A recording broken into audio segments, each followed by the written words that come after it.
Hi అండి, నమస్తే. Welcome to Ammu Kittu's world. ఈరోజు వీడియోలో బేకరీ స్టైల్లోనే ఇంట్లోనే ఎగ్ పఫ్ని ఎలా తయారు చేయాలో చూపించబోతున్నానండి. ఈ ఎగ్ పఫ్ కోసం డీప్ ఫ్రై చేయాల్సిన పని లేదు, అలాగే ఓవెన్తో కూడా పని లేదండి. మనం కేక్ బేక్ చేస్తాం కదా, అదే ప్రాసెస్లో ఎలా చేయాలో చూపించబోతున్నాను. వీడియోని ఎక్కడా స్కిప్ చేయకుండా చూడండి, చాలా ఈజీగా చేసుకోవచ్చు. మరి ఎలా చేయాలో చూసేద్దామండి. ఇక్కడ నేను ఒక కుక్కర్ తీసుకొని ఒక 6 to 7 ఎగ్స్ వరకు ఇలా బాయిల్ చేసుకోవడానికి వేసుకున్నాను. ఈ ఎగ్స్ మునిగే వరకు వాటర్ పోసేసుకొని ఒక 2 విజిల్స్ మీడియం ఫ్లేమ్లో వచ్చిందంటే కరెక్ట్గా ఎగ్స్ అనేది ఉడికిపోతాయండి. ఇలా కాకపోయినా మీరు నార్మల్గా కూడా ఉడికించుకోవచ్చు. ఒక 10 నిమిషాలు బాయిల్ చేసుకున్నారంటే సరిపోతుంది. ఇప్పుడు 2 విజిల్స్ వచ్చిన తర్వాత స్టవ్ ఆపేసి ఇంకా దింపేసి పక్కన పెట్టేసుకోండి. ఇప్పుడు డౌని ప్రిపేర్ చేసుకోవాలండి. దీనికోసం ఒక గిన్నె తీసుకొని 3 కప్పుల వరకు మైదాని యూజ్ చేస్తున్నానండి. మనం తీసుకున్న ఎగ్స్కి ఈ 3 కప్పుల మైదా కరెక్ట్గా సరిపోతుంది అనమాట. ఇందులోనే కొంచెం ఉప్పు అలాగే కొంచెం బటర్ని కూడా వేసేసుకొని, ఇక్కడ బటర్ ప్లేస్లో మీరు ఆయిల్ అయినా వేసుకోవచ్చండి. వేసుకొని వాటర్ని కొంచెం కొంచెంగా యాడ్ చేసుకుంటూ చపాతీ ముద్దలాగా కొంచెం హార్డ్గానే కలుపుకోవాలండి, మరీ సాఫ్ట్గా కలుపుకోకూడదు. ఇదంతా ఇలా కలుపుకున్న తర్వాత ఒక 5 నుంచి 7-8 నిమిషాల వరకు బాగా నీట్ చేసుకోవాలన్నమాట. ఎంత బాగా నీట్ చేస్తే అంత బాగా వస్తాయి అన్నమాట పఫ్స్ అనేది. చూసారు కదా, ఇలా నీట్ చేసుకున్న తర్వాత ఇందులోనే కొంచెం ఆయిల్ కానీ బటర్ కానీ వేసేసుకొని మరొక నిమిషం ఇలా బాగా నీట్ చేసేసుకున్న తర్వాత ఇందులోంచి చపాతీ చేసుకుంటాం కదా, మనం ఎంతైతే తీసుకుంటామో అంతంత బాల్స్ని ఇలా తీసేసుకొని అన్నీ కూడా ప్రిపేర్ చేసుకొని ఒక గిన్నెలోనే పక్కన పెట్టేసుకోండి. పక్కన పెట్టేసుకొని కొంచెం ఆయిల్ని ఇలా స్ప్రెడ్ చేసేసి మూత పెట్టి మనం ఇందులోకి స్టఫింగ్ అంతా ప్రిపేర్ చేసే వరకు నానబెట్టుకుంటే చక్కగా కుదురుతుంది అనమాట.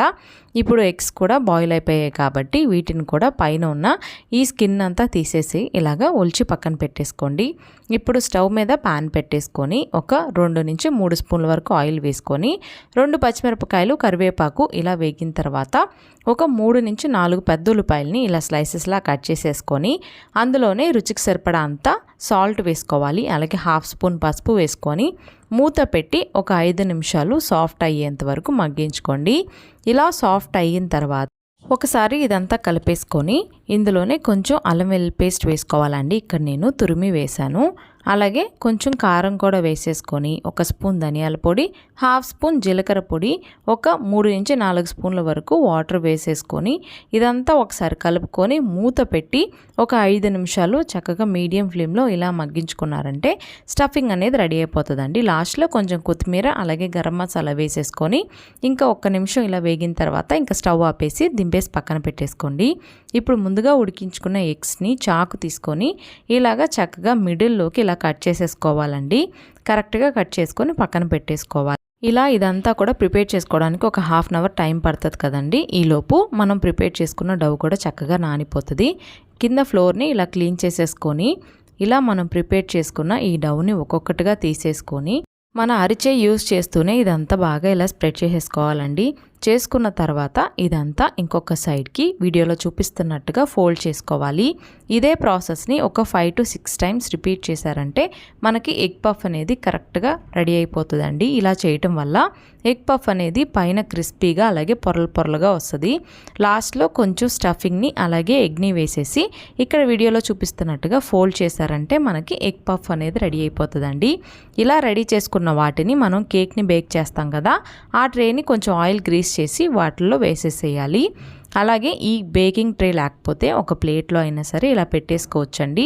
ఇలా అన్నీ ప్రిపేర్ చేసుకున్న తర్వాత ఒక ఎగ్ని ఇలా బ్రేక్ చేసి పైన ఇలా కోట్ చేశారంటే చక్కగా ఉంటాయండి. బేక్ చేసినప్పుడు మంచి కలర్ టెక్స్చర్ వస్తుంది.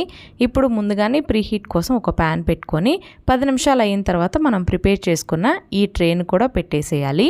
పెట్టేసి ఒక 40 మినిట్స్ మీడియం టు లో ఫ్లేమ్లో అడ్జస్ట్ చేసుకుంటూ ఇలా బేక్ చేసుకున్నారంటే super tasty and crispy egg puff ready అయిపోయిందండి. మీరు కూడా ఈసారి ఈ ప్రాసెస్లో ట్రై చేయండి, చాలా బాగుంటుంది. అలాగే ట్రై చేసిన తర్వాత మీకు ఎలా కుదిరిందో కూడా నాకు కమెంట్ చేయడం అస్సలు మర్చిపోవద్దండి.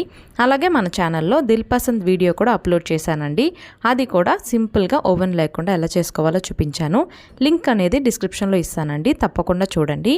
ఈ వీడియో కనుక మీకు నచ్చినట్లయితే లైక్ చేయండి, మీ ఫ్రెండ్స్ అండ్ ఫ్యామిలీ మెంబర్స్కి షేర్ చేసి మరిన్ని రెసిపీస్ కోసం మన ఛానల్ని సబ్స్క్రైబ్ చేసుకోండి.